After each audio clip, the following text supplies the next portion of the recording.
Hello everyone, welcome. Thanks for coming today. I'm Morgan, I work here, and I'm very pleased to introduce Jasmine Soares today. Gonna juggle the phone. A little bit about Jasmine Soares. Jasmine is a Kundiman Fellow and Indiana University MFA alum whose work has appeared in such journals as Foglifter, AAWW's The Margins, Smoke Long Quarterly, and more. Their fiction has won the Plowshares Emerging Writers Contest and the Nano Prize, and has been nominated for Best in the Net, Best Small Fictions, and the Pushcart Prize. Soares serves as an associate fiction editor for Fairy Tale Review. Originally from Buffalo, recently of Lexington, somewhat recently, Soares now teaches creative writing and pets dogs outside of St. Louis. The Anchored World is Jasmine's first book, a collection of short fiction that draws inspiration from fairy tale and folklore, reveling in a sense of story that is very familiar while also seeking out the hidden places and missing pieces in these tales, transforming them into a stark new mythology that resonates with contemporary questions of gender, race, culture, and desire. And, as was just announced on Friday, the book has just been longlisted for the PEN or Robert W. Bingham Prize for a debut short story collection, which is really, really cool. Congratulations. I've known Jasmine for a long time, and I have been lucky enough to read a great deal of their work over the past 12 or 13 years. And it's been really exciting to see many others discover and applaud Jasmine's writing as their careers gather momentum. I'm thrilled that The Anchored World is now out in the world and gathering the attention it deserves, and I look forward to hearing from its pages with the rest of you today. Let's hear it for Jasmine Soares. I really hate to bring the mood down immediately, but as you might have realized, we woke up this morning to another mass shooting, another incident of anti-Asian violence in this country of ours. And so I thought I would unfortunately start with my story about some of that. This is called Dragon Petal and Lotus Flame Go Home. We have come to take your jobs. We already stole your neighborhoods and your lovers and all the spots you'd saved for your children at university. Forget about them now. We are a squall of locusts throbbing across amber waves of grain and purple mountains' majesty. If you aren't careful, you will breathe us in. Please do not be careful. We can't wait to give you heartburn. You know how we love our curry leaves and chili oil, kimchi and shrimp paste, the smell of catfish drying in the sun, the shrieks of the suckling pigs at slaughter. Don't bother following us home. There are a billion more where we came from. We know it's tempting to wet your hungry claws on us, with our bowed heads and our hands pressed together, raised up in supplication. Yes, we are always praying. We fill our mouths with fish heads. We gnash the bones into knives to slip between our prayerful palms. Every word in our language is no.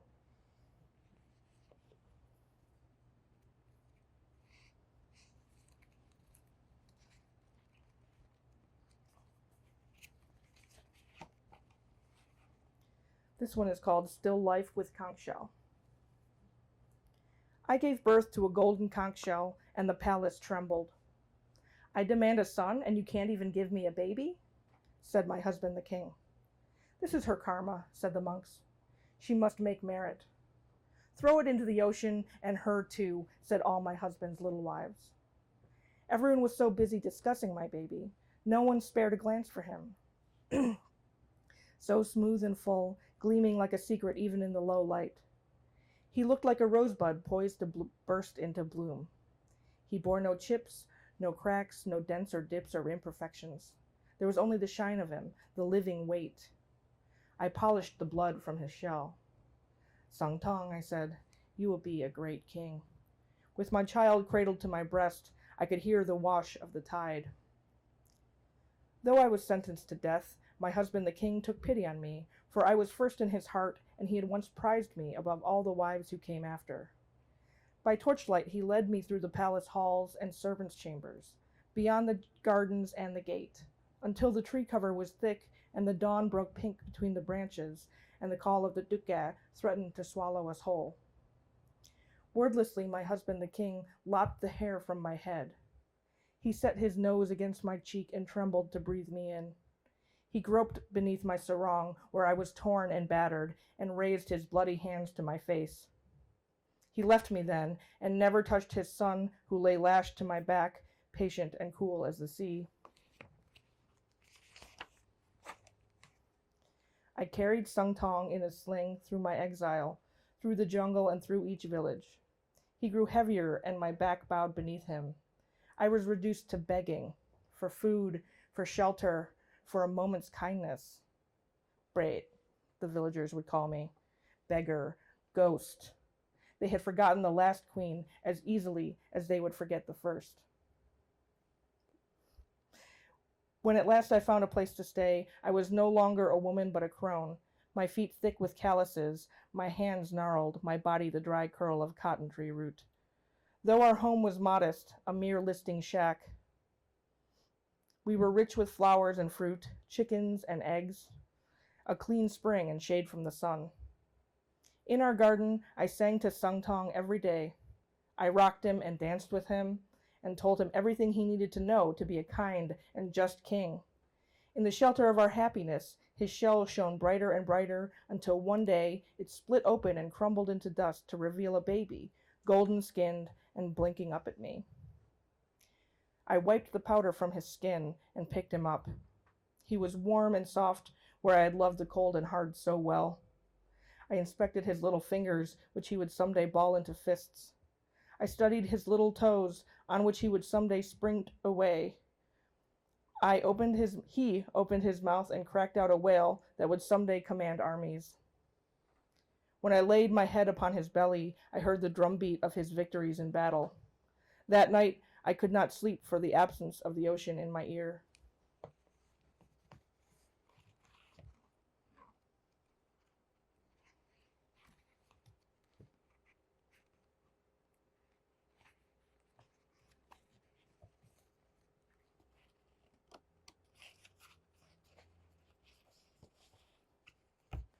Boy, my little bookmarks don't help, do they? Here we go.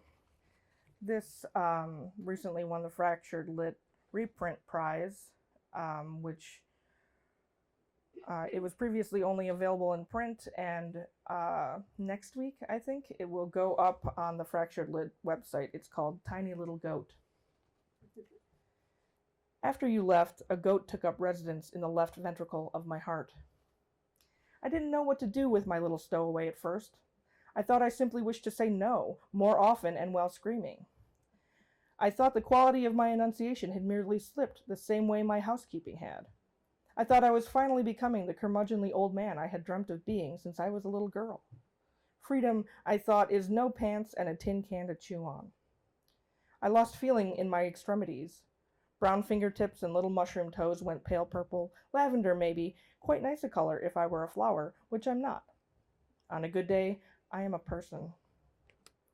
We care about you, some of my friends said. We know this is hard, said others. You need to get this shit looked at, said the best ones. It ain't right.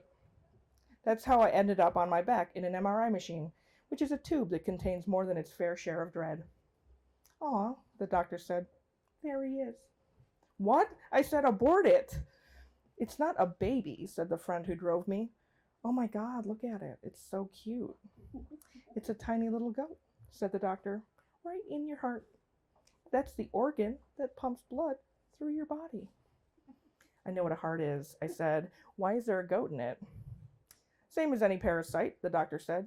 Not exactly run-of-the-mill, but this sort of thing is not actually that uncommon. A simple surgical procedure and you'll be good as new. I was rolled out of the MRI machine and shown a picture of my goat. He'd taken a great big shit right in my inferior vena cava. He was chewing on some grass. He was wall-eyed and smiling. What happens when you take him out? I asked. You get a sticker and go home, said the doctor. That's where you live. No, I mean, what happens to him? Do you give him to a petting zoo or something? Oh my, no, said the doctor. He'll die instantly. That means right away. What happens if I don't get rid of him then? You'll die gradually, the doctor said.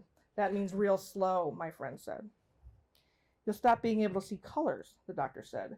Food won't taste like anything. You'll be tired all the time on account of his blocking up your blood flow. In the end, you'll just fade away. And the goat? He'll burst out of your ribcage and terrorize the town in a fit of bloodlust.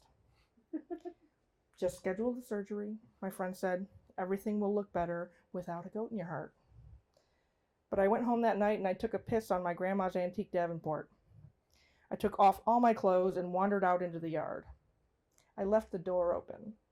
I followed the scent of sweet clover.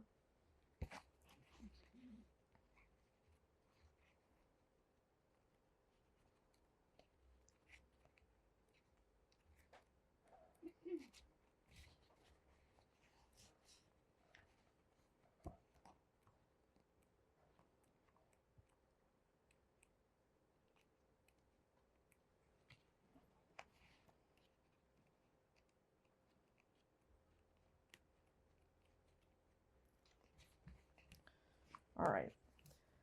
I'm going to read two more, if that suits you.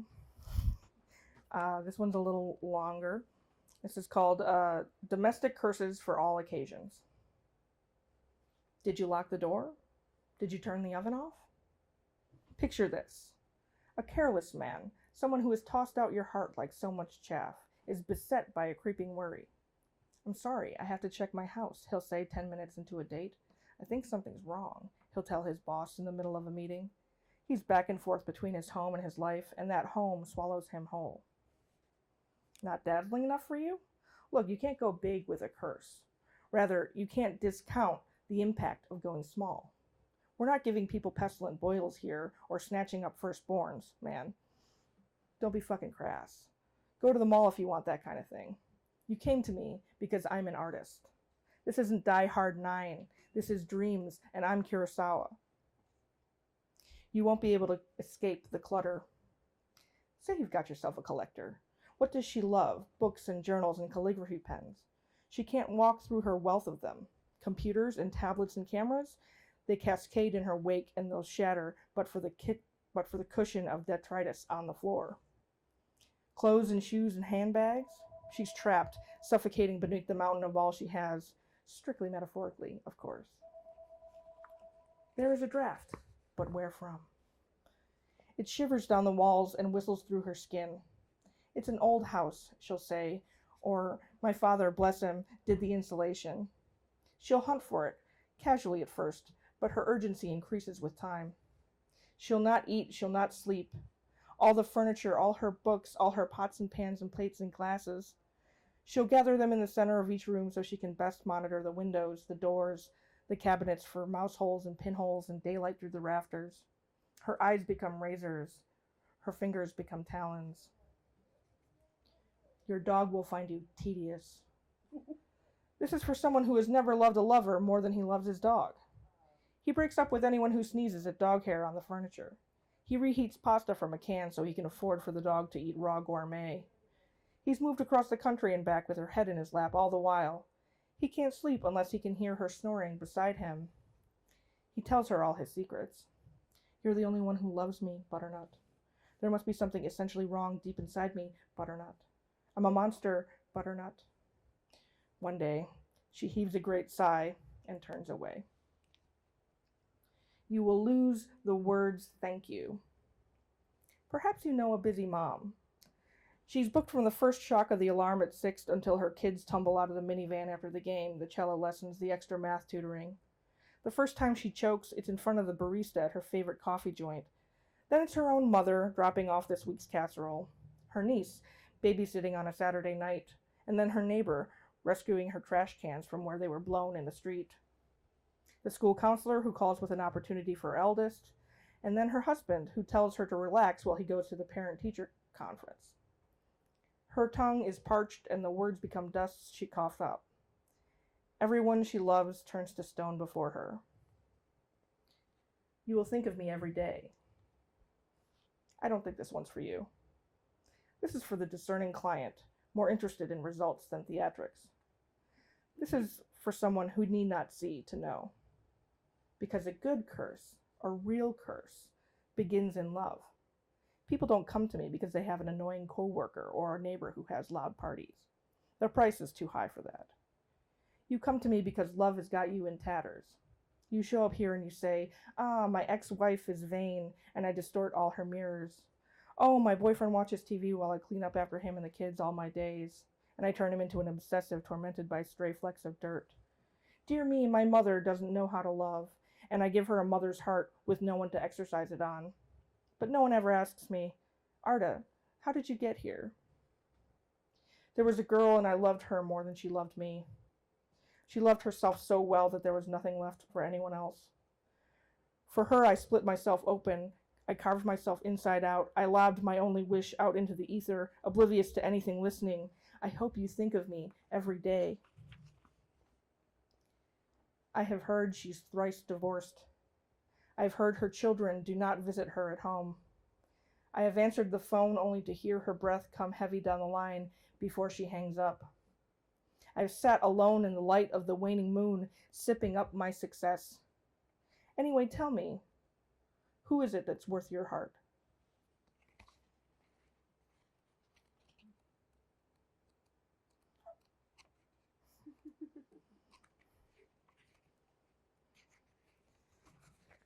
Actually, I'm going to slip another one in there, so 2 more. Sorry, guys. The Way to the Moon. This one won the 2015 Nano Prize. The moon fell from the sky last Tuesday. I rolled her into the shed and gave her some water. Thank you, she said. Don't you worry about it, I said. I patted her sorest-looking crater. I got some lotion and rubbed it on. Thank you, she said. Everyone was so worried. The tides, they said. The rotation of the earth on its axis, they said. The migration of the birds, the turning of the seasons, the visibility at nighttime. Where is the moon? The end is nigh. Judgment is coming. Repent. They don't know how she breathed so shallow, or how afraid she was of empty space. I just want to stay a little while, she said.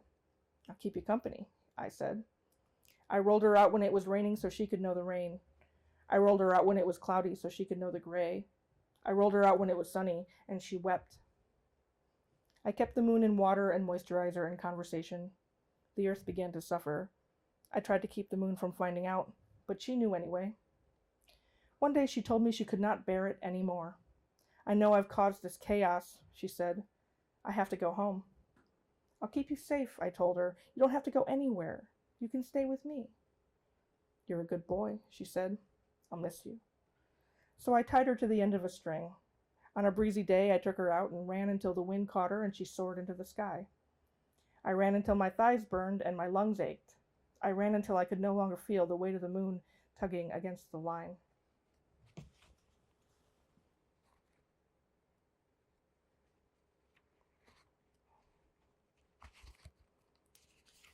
All right, we'll end on this one.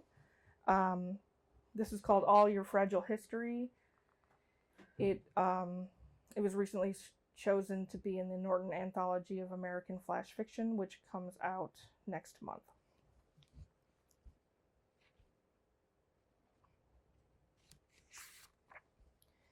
I got this DNA test for my dog because he looks like a cloud and he looks like a luck dragon and he looks like something your lint roller picked up when you banged it around under the couch for the first time in 3 years.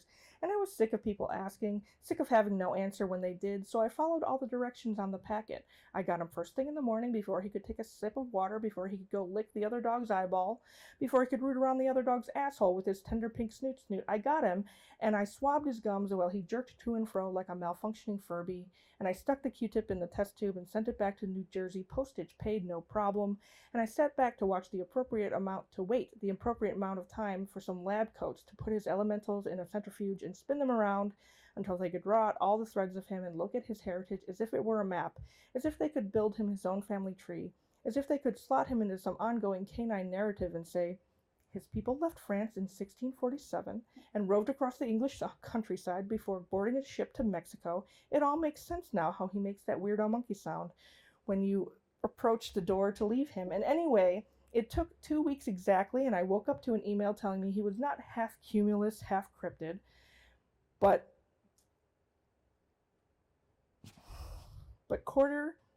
half rat terrier, a quarter miniature poodle, a quarter chihuahua. And I looked at him and I said, "Huckleberry Finn, you have never caught a rat in your life." And he looked at me and didn't say anything, I assume because he was ashamed of his failures as a vermin exterminator.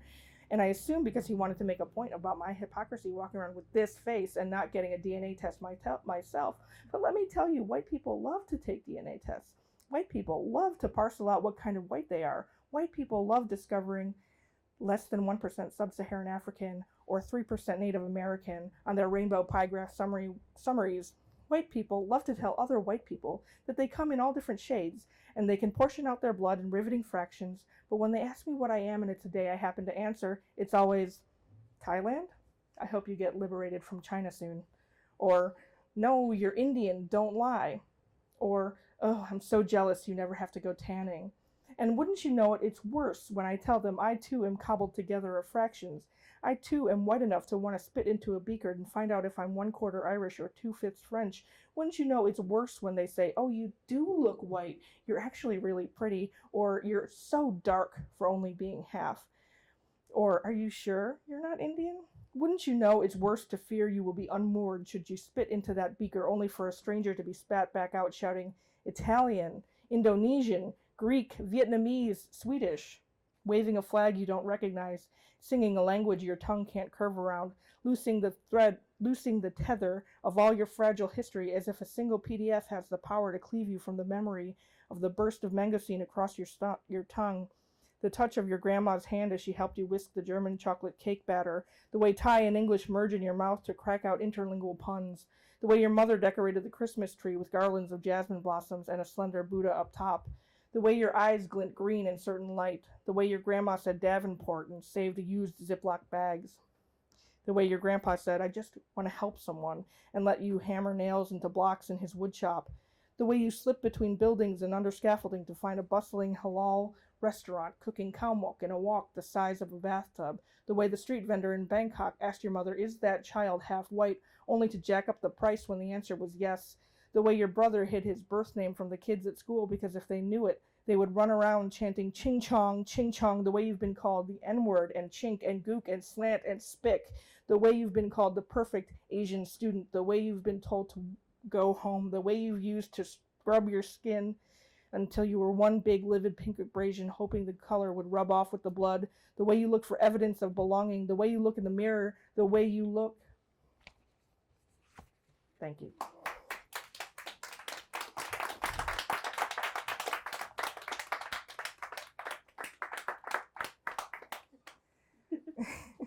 Does anyone have questions? Yes. That means you need to get the mic. Oh, Sorry. that's okay.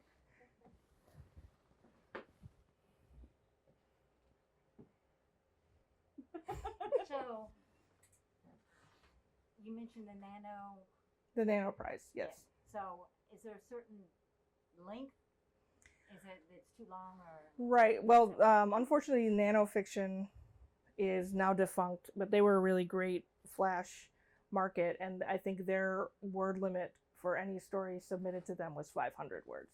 So, most of these, all but one of them are under 1,000. Some of them are under 500. Some of them are even less. I guess when going into this project of writing this book, were you thinking, "Oh, I want to do a collection of flash fiction," or is this like it kind of happened, or like, do you prefer flash fiction over other genres? Or, yeah. That's a good question. I'll try to repeat all that for people who didn't hear. So the questions were, did I go into this expecting to write a collection of flash? And what was the other one? Just kind of, what was it like? If you prefer the. Oh, if I prefer flash. Okay, fantastic. I was just saying to my friends that right now, in terms of reading, all I want to read are pieces of flash or novels. I have no time or space in my brain for something in between those things.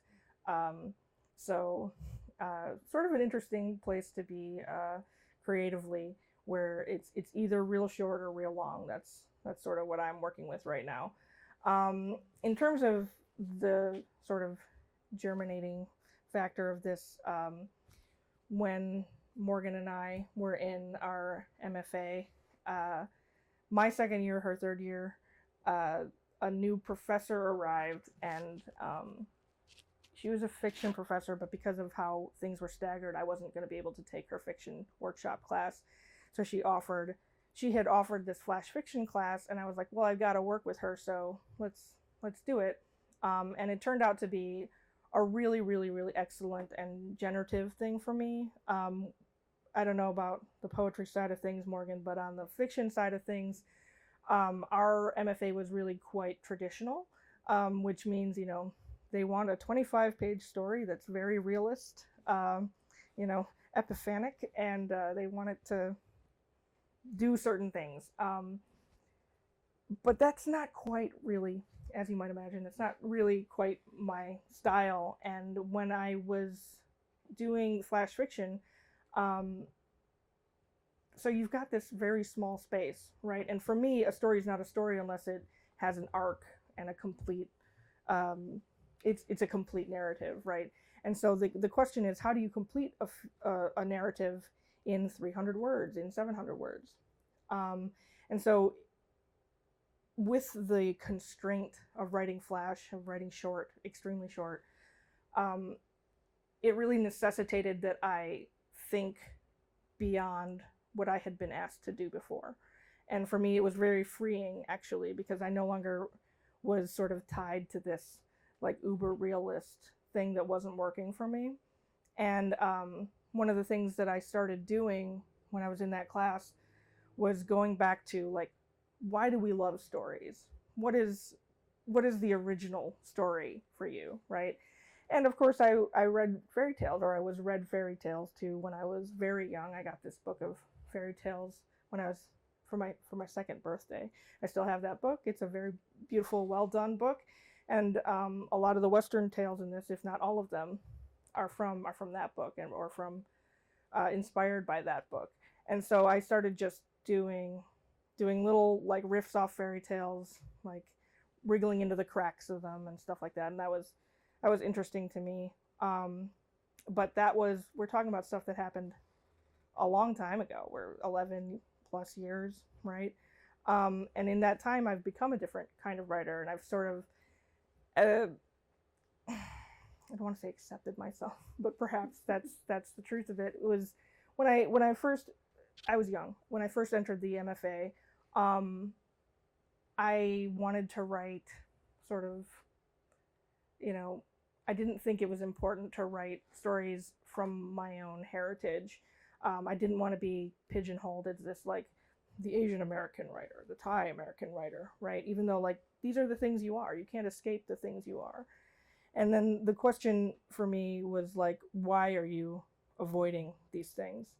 And so, a lot of things can happen in 10 years. And so I started being like, what would be cool is actually if I pursued Thai fairy tales. But I'm also just not all Thai, and I'm an American and I'm mixed. And so to then look at Thai fairy tales, they're equally as unreflective of me as the Western fairy tales are. So I was like, okay, well, if it's going to be a real collection, if this is going to be what I do for a book, right? It can't just be riffs on Western fairy tales, riffs on Thai fairy tales. You have to create your own mythology. You have to write truthfully from your own experience or from your own reflection. And of course, these aren't biographical, right? But I think when you talk about truth in fiction, what I'm talking about is an emotional truth, not necessarily a factual recitation of an event, right? So yeah, that's where I'm coming from. Was it did sort of just happen, but it was also eventually I had to realize, okay, this is a project you're working on, and you have to do it sincerely. So that's what I did in 2020.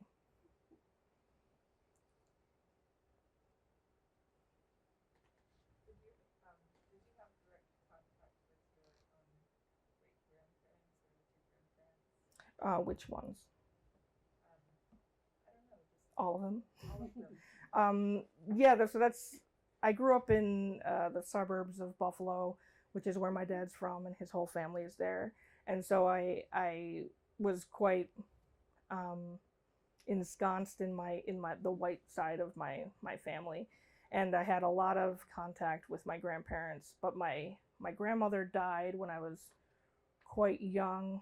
I was 10, I think. I was 10, and so I think when you're I was very close to her, and when you're that young and she dies, it's sort of like she gets to be sort of perfect in your memory, right? You don't get to know the flawed parts of this person. And my grandpa died when I was in grad school. He was an excellent guy, really, probably the best of us, sadly. So yeah, very very close to my dad's parents. It's different for my mom's parents. They divorced, when my mom was very young. They're both in Thailand.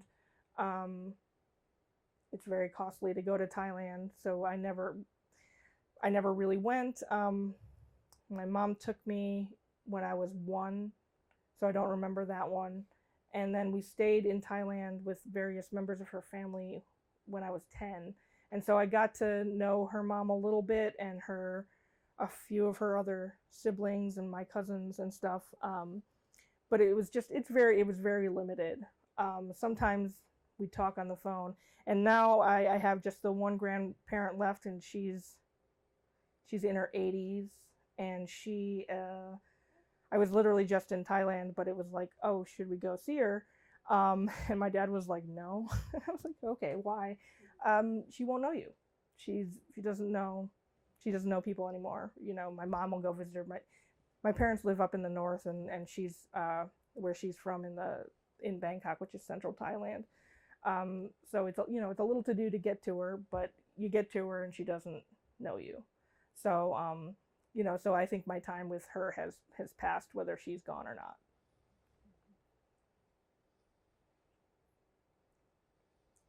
Your parents are currently living in Thailand. Yes, both my parents, unfortunately, are currently living in Thailand.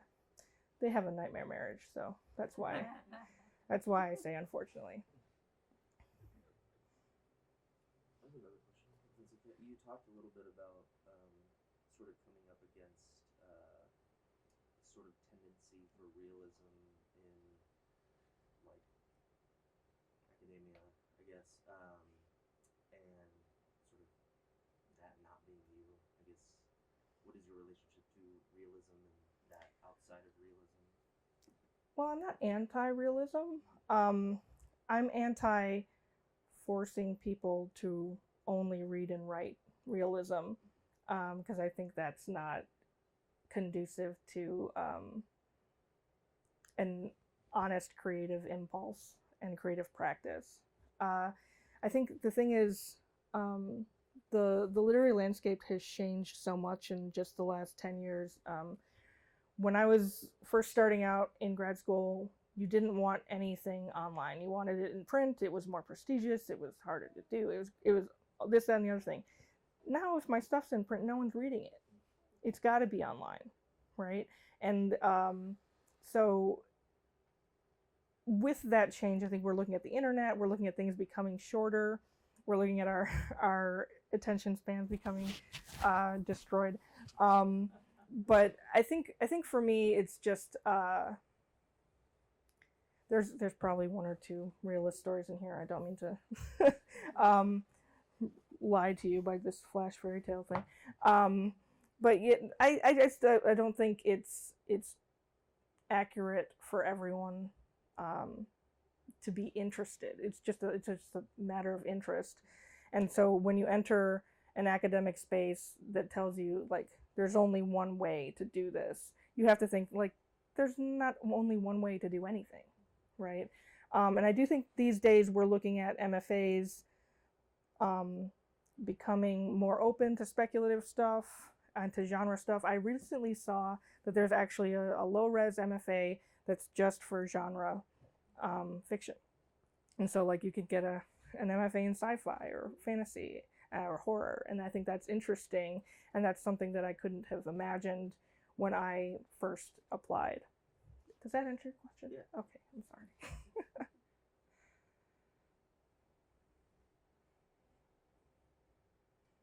Are there any more questions? We can get to the signings.